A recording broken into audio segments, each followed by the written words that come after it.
Remember that time I was gonna explain to you what being non-binary meant? It's finally that time! First things first, sex refers to sex organs, or the genitals. Gender refers to social categories imposed on us based on our sex. The gender binary is the male-female dichotomy, so being non-binary is anything in between or outside of female and male. Gender, like sex, isn't something you choose. As there's been a lot of vocabulary surfacing, the more you learn about different terms to describe your gender, the more you can choose what label you identify with. Transgender is defined by not identifying as the gender you were assigned at birth. There's no wrong or right way to be transgender. You can identify as trans and not go through any transition, not take any different hormones, or go through any surgeries.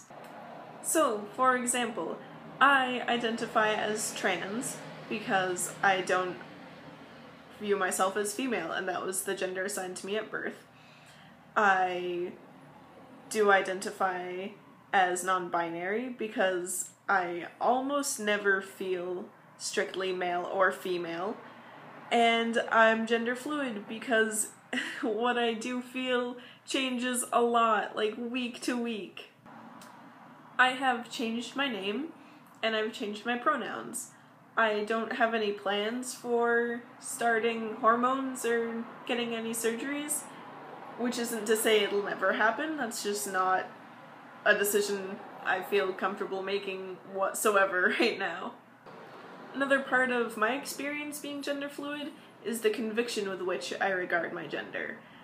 I could be demi-girl, just kind of feminine 2 days in a row, but totally different convictions.